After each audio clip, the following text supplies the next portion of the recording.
ನಮಸ್ಕಾರ, ನಿಮ್ಮ ಜೊತೆ ಇದೆ ನೆಟ್ವರ್ಕ್ 18. ನೀವು ನೋಡ್ತಿದ್ದೀರಾ ನ್ಯೂಸ್ 18. ನಾನು ನಿಖಿಲ್ ಜೋಶಿ.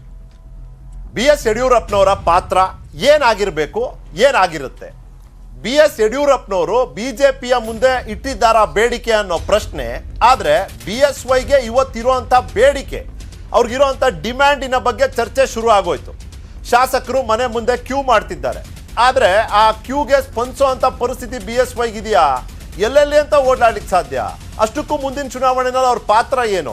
ಜಸ್ಟ್ ಕೆಲವೇ ದಿನಗಳ ಹಿಂದೆ ಇದೇ ಕಾರ್ಯಕ್ರಮದಲ್ಲಿ ಟು ದ ಪಾಯಿಂಟ್ ನಾವು ಚರ್ಚೆ ಮಾಡಿದ್ವಿ. ಮಾಸ್ ಯಾರು, ಲಾಸ್ ಯಾರಿಗೆ ಅಂತ. ಅವತ್ತಿನ ದಿನ ಕೂಡ ನಾವು ಚರ್ಚೆ ಮಾಡಿದ್ವಿ. ಎರಡೂ ರಾಷ್ಟ್ರೀಯ ಪಕ್ಷಗಳಲ್ಲಿ ಮಾಸ್ ಲೀಡರ್ಗಳ ಮಾಸ್ ಅಪೀಲನ್ನು ಹೇಗೆ ಬಳಸ್ಕೊಳ್ಳಾಗ್ತಿದೆ ಅಥವಾ ಬಳಸ್ಕೊಳ್ಳಾಗ್ತಿಲ್ಲ ಅಂತ. ಅದು ಒಂದು ಚರ್ಚೆಯ ವಿಷಯ. BSY ಬೇಡಿಕೆ.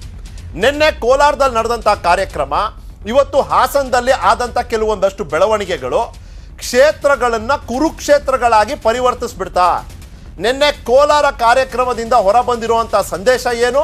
ಇವತ್ತು ಹಾಸನದಲ್ಲಿ ಒಂದು ವೇದಿಕೆ ಮೇಲೆ ನಿಂತು ಭವಾನಿ ರೇವಣ್ಣ ಅವರು ಮಾತಾಡೋದ್ರ ಮೂಲಕ, ನಾನೇ ಅಭ್ಯರ್ಥಿ ಅಂತ ಹೇಳ್ಕೊಳ್ಳೋದ್ರ ಮೂಲಕ ಏನು ಸಂದೇಶವನ್ನು ಕೊಟ್ಟಿದ್ದಾರೆ? ಈ ಎರಡೂ ವಿಷಯಗಳ ಚರ್ಚೆ ಆಗುತ್ತೆ. ಟು ದ ಪಾಯಿಂಟ್ ಚರ್ಚೆ ವಿಷಯಗಳ ಹೆಡ್ಲೈನ್ಸ್. ಚುನಾವಣೆ ಸಮೀಪಿಸುತ್ತಿರುವ ಸಂದರ್ಭದಲ್ಲಿ ಪ್ರಭಾವಶಾಲಿಗಳ ಪ್ರಭಾವ ಮತ್ತು ಅನುಭವದ ಲಾಭ ಪಡೆದುಕೊಳ್ಳುವ ನಿರೀಕ್ಷೆಯಲ್ಲಿ ಅಭ್ಯರ್ಥಿಗಳು, ಆಕಾಂಕ್ಷಿಗಳು.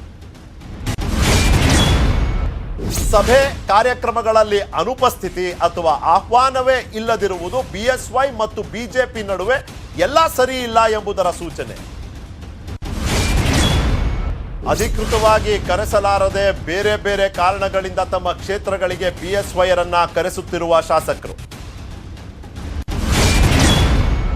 ಹಾಸನದಿಂದ ಅಭ್ಯರ್ಥಿ ನಾನೇ ಎಂದು ಘೋಷಿಸಿದ ಭವಾನಿ ಮತ್ತೊಮ್ಮೆ ಕುಟುಂಬ ರಾಜಕಾರಣದ ಆರೋಪಕ್ಕೆ ಗ್ರಾಸ.